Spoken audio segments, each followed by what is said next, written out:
오늘 본문의 말씀을 중심으로 내가 모든 일을 미리 말하였노라. 내가 모든 일을 미리 말하였노라 라는 제목으로 말씀의 은혜를 나누겠습니다. 마가복음은 전통적으로 어떤 견해를 가지고 있냐면 이 로마 교회가 수신자일 것이다. 그렇게 받아들여지고 있습니다. 여러 가지 모든 정황들이 로마 교회에 보내는 이 서신, 그리고 로마 교회가 이 서신을 받았을 것으로 생각을 하고 있습니다. 그러니까 마가복음이 왜 기록되었을까? 그러니까 마가는 어떤 목적으로 이 마가복음을 기록했을까 생각해 본다면 64년에 있었던 이 로마 대화제를 여러분 다 알고 계실 것입니다. 네로 황제가 이 로마 시내에 불을 지르고 그 불타는 모습을 보면서 자기의 시를 짓는, 그러니까 자신의 개인의 어떤 만족을 위해서 이 엄청나게 끔찍한 일을 저질러 놓고 그 죄를 로마에 있던 기독교인들에게 뒤집어 씌우고, 그 사건의 결과로 약 3년간 로마 제국 전역에서 광범위한 박해를 가져온 그 사건, 바로 이제 그 박해 때에 이 마가복음이 기록되었다, 그렇게 생각할 수가 있습니다. 그러니까 수많은 순교자가 생겼을 것임에 분명하죠. 불태워 죽이고 또 십자가에 못 박고 또 검투장에서 이 굶주린 짐승들의 밥으로 이 기독교인들을 던져 주었을 때 마가가 바라는 것은 이 로마 교회의 이 성도들이 이러한 핍박을 잘 견뎌내도록 격려하기 위해서 이 책을 썼을 것입니다. 오늘 우리가 참 13장의 말씀은 소묵시록이라고 합니다. 그러니까 굉장히 좀 우리에게 이해되기 어렵고 또 여기에는 여러 가지 좀 숨겨진 부분들이 있기 때문에 상당히 우리에게 어렵게 느껴지지만, 이런 마가복음이 기록된 배경을 생각해 볼 때 좀 더 이해하기가 쉬울 것 같습니다. 오늘 말씀을 좀 두 부분으로 나눠 본다면, 첫 번째는 예루살렘이 로마 제국에 파괴되었던 주후 70년의 상황을 예수님께서 말씀하고 계시고, 두 번째는 예수님께서 다시 오실 재림을 말씀하고 있는 두 부분으로 나눌 수가 있습니다. 먼저 14절의 말씀을 보니까요, 멸망에 가증한 것이 서지 말아야 할 곳에 선 것을 보거든 읽는 자는 깨달을진저 그때에 유대에 있는 자들은 산으로 도망할지어다, 이렇게 되어 있습니다. 이 14절의 말씀은 당시의 어떤 시대적 정황을 먼저 이해해야 되는데요, 다니엘서 9장과 11장과 12장에서 예언하던 것을 예수님께서 인용하신 것입니다. 그러니까 다니엘서의 이 예언이 첫 번째로 이제 성취된 것이 바로 이 주전 167년에 시리아 안티오쿠스 에피파네스라는 자가 예루살렘을 파괴하고 그 자리에 제우스 신상을 세우고 그 유대인들이 부정하게 생각했던 돼지를 제물로 드려서 제사를 드린 이 사건을 가리키고 있는 것이죠. 그러니까 하나님을 경배하는 자리에 우상의 제단이 세워지고 엄청나게 배교적인 이런 사건이 일어난 것, 그러니까 유대인들은요 다 이 사건을 알고 있고 이 사건을 끔찍한 기억으로 기억하고 있었던 것이죠. 오늘 예수님께서 14절의 말씀하셨을 때요, 이 로마 교회 수신자들, 이 마가복음을 듣고 있는 이 사람들은요, 보고 있는 사람들은 바로 떠올리는 것이 바로 이 사건, 주전 167년에 있었던 이 성전 부정 사건을 그들은 기억했을 것입니다. 그런데 이제 그 두 번째 성취가 다가오고 있었던 거죠. 이 마가복음이 64년경에 쓰여질 것으로 생각한다면 약 6년 후에 일어날 바로 주후 70년 예루살렘 함락 사건이 곧 이어질 것으로 이제 그것을 경고하고 있는 말씀이 오늘 14절의 말씀입니다. 그러니까 마가복음이 이제 쓰여지고 나서요, 불과 몇 년 후에 예루살렘을 함락하고 그곳에 로마 군대의 군기가 곳에 꽂히는 거죠. 그러니까 멸망에 가증한 것이 서지 말아야 할 곳에 섰다는 이 예언이 두 번째 성취가 바로 이제 예수님에 의해서 확증되고 있는 모습을 보게 됩니다. 이제 멸망에 가증한 것이 서지 말아야 할 곳에 섰다는 이 두 번째 예언은요, 그 당시에 사람들에게는 아직 일어나지 않은 일인 거죠. 이 말씀을 보고 있는 사람들.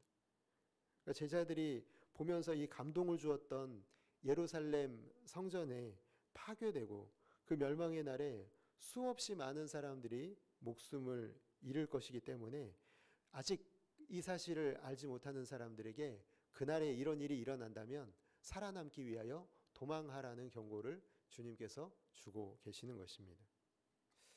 유대 로마 전쟁이 이제 66년부터 시작해서 73년에 끝을 맺는데요. 예루살렘의 멸망의 날에 죽은 사람들의 수가 약 110만 명에 달했을 것으로 이렇게 예측을 합니다. 19절의 말씀에 이해가 되는 것이죠. 마가복음 13장 19절에 이는 그 날들이 환난의 날이 되겠음이라. 하나님께서 창조하신 시초부터 지금까지 이런 환난이 없었고 후에도 없으리라. 참 이 경고의 말씀이 참 어둡습니다. 그러나 이러한 고난의 말씀 중에도 우리가 두려워하지 말 것을 선포하시는데요. 이렇게 환난과 핍박이 이어지는 이 어둠의 시대는요, 곧 예수님의 재림으로 이어지기 때문에 그렇습니다.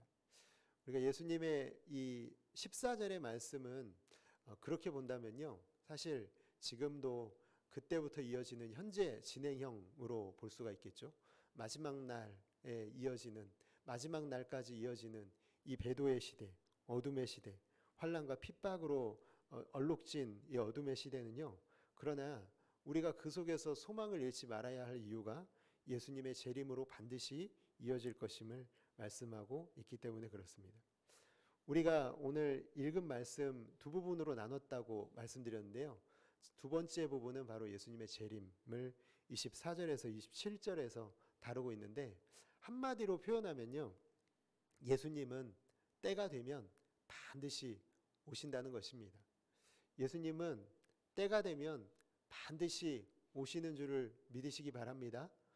우리가 오늘 이 시대를 살면서 우리의 마음속에서 결코 잊어버려서는 안 되는 것 한 가지, 우리가 항상 기억하고 생각해야 되는 것은요, 예수님께서 반드시 오신다는 것입니다. 그러면 그 말씀이 바로 마가복음 13장 26절의 말씀이죠.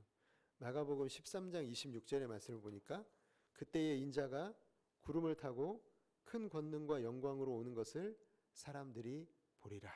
아멘. 그날에 사람들이 다 볼 것이다.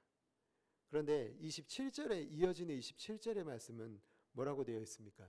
또 그때에 그가 천사들을 보내어 자기가 택하신 자들을 땅끝으로부터 하늘 끝까지 사방에서 모으리라. 그렇게 말씀하고 있습니다. 주님이 오신다는 것도 너무 감격적인데요. 주님이 오셔서 하시고 있는 이 27절의 말씀, 참 우리에게 위로가 되는 말씀 아니겠습니까? 지금 힘들어도 믿음으로 살아야 할 이유가 27절인 것이죠. 달콤한 세상 유혹을 물리치고 고되고 험난한 십자가의 길을 오늘 우리가 걸어야 할 이유가 27절인 것이죠. 예수님께서 다시 오셔서 모으실 때, 내가 택한 자들을 모으겠다 말씀하실 때 그 자리에 누가 있어야 되겠습니까? 오늘 이곳에 있는 저와 성도 여러분들 모두가 되시기를 주님의 이름으로 축복합니다. 우리가 그날에 그곳에 있을 것입니다. 이미 우리는 택한 자들이기 때문에 우리는 분명히 그날에 그곳에 있을 것입니다. 그날에 그곳에 있으려고 우리가 잘 사는 것은 아닙니다. 왜냐하면 이미 우리를 택해 주셨기 때문에 우리는 그 사실에 너무 감사해서 오늘 우리는 이 시대를 십자가의 길을 걷는 것입니다. 사랑하는 성도 여러분, 마음속에 이 감사가 있으십니까? 이 감사가 있기 때문에 오늘 우리는 그날을 소망하고 기대하고 이 환난과 핍박과 배도의 시대에도 흔들리지 않고 믿음을 지켜내야 하는 것입니다. 재림의 날은 알 수가 없습니다. 알려주시지 않았습니다. 언제인지 모릅니다. 그런데 그 말을 오늘 이 시대에 사는 사람들은 모르기 때문에 멀었다고 생각하는 경향이 있는 것 같습니다. 아직 모르니까 주님이 오실 날은 멀었을 거야, 그렇게 생각합니다. 그러나 베드로후서 3장 8절에서 분명히 말하기를 하나님께는 하루가 천년 같고 천년이 하루 같다는 이 한 가지를 모른 척하지 말라 그렇게 말씀합니다. 모른 척하지 말라는 것입니다. 오실 것을 우리는 알고 있으면서 괜히 마치 오시지 않을 것처럼 생각하는 것은 모른 척하는 것과 같다라는 것입니다. 곧 오실 예수님을 기쁨으로 만나기 위해서요. 오늘 이 하루를 우리는 믿음으로 또한 소망으로 재림의 소망으로 살아내야 되는 것입니다. 오늘 말씀을 마치면서요. 한 가지 좀 더 깊이 생각해 봐야 될 것. 오늘 이 시대를 우리가 살아내야 될 때 믿음으로 산다는 것에 대해서 다시 한번 조금 더 깊이 생각해 봐야 된다면 멸망에 가증한 것이 서지 말아야 할 곳에 서 있다는 말씀을 좀 깊이 생각해 봤으면 좋겠습니다. 사실 우리의 마음속에 누가 계시나요?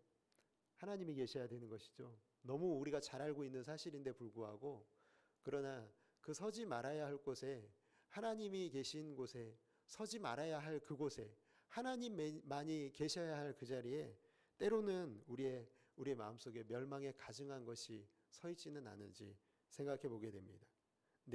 내가 가지고 있는 힘, 내가 가지고 있는 부, 내가 가지고 있는 명예, 그리고 내가 세상에서 추구하고자 하는 그런 소원들, 그런 것들에 기대어서 하나님께 예배드리고 영광 돌려야 할 그 자리에 내가 서 있으면 안 되는 것입니다. 하나님과 점점 더 멀어지고 있다는 것은요, 바로 내 마음속에 그 내가 서 있지 말아야 할 그 자리에 멸망에 가증한 것을 내 마음속에 두고 서게 되는 그것과 마찬가지인 것입니다. 그렇게 된다면, 그것을 그대로 방치하게 된다면 우리는 점점 더 힘들고 어려운 신앙생활을 할 수밖에 없을 것입니다. 우리의 마음에 기쁨이 사라지고 감사가 사라지고 껍데기만 남은 신앙생활만이 남을 것에 분명합니다. 여러분, 이 위협은요, 오히려 옛날보다 훨씬 더 위험한 것 같습니다. 옛날에는 눈에 보이는 위협이었다면 지금은 눈에 보이지 않는 위협으로 점점 더 우리의 영혼을 잠식하고 있고, 그것이 괜찮아, 그냥 아직은 괜찮아라는 생각으로 점점 더 우리의 마음을 위협하고 있는 것은 아닌지 생각해 보게 됩니다. 달콤하게 우리를 유혹하기 때문에 오히려 도망가려는 생각 자체를 못하게 해버리는 그런 위협으로 우리에게 다가오고 있는 것, 우리의 마음속에 일어나고 있는 이 개인의 신앙의 위협은 오늘 우리에게 굉장히 가까이 다가와 있다라고 생각을 하게 됩니다. 여러분, 그렇기 때문에 늘 깨어 있어야 할 줄을 믿습니다. 여러분, 깨어 계시기를 원합니다. 오늘 이 시대에는 오늘 우리를 어떻게 하면 잠들게 할까, 어떻게 하면 잠들게 해서 하나님과 멀어지게 할까를 사단은 부단히 노력하고 연구해서 우리에게 그렇게 멸망에 가증한 것이 너의 삶에, 너의 마음에 있어도 괜찮아 라는 유혹으로 우리에게 다가오고 있는 것을 보게 됩니다. 우리는 그러한 것들이 자리 잡지 못하도록 속히 도망가서 예수 그리스도께 피해야 될 줄로 믿습니다. 오늘 14절 말씀의 마지막 부분에 보니까 산으로 도망가라, 그것을 보거든 산으로 도망가라, 그렇게 말씀하고 있는데 바로 그 산이 어디겠습니까? 바로 하나님의 산, 그리고 하나님 피난처, 그곳에 우리가 도망가야만 우리가 안전할 수 있다, 그렇게 말씀하십니다. 멸망에 가증한 것이 우리의 마음속에 있지 못하도록 성령님께 우리가 기도할 수 있게 되기를 원합니다. 오늘 우리가 기도할 때 하나님, 우리의 마음속에 있는 게 무엇입니까?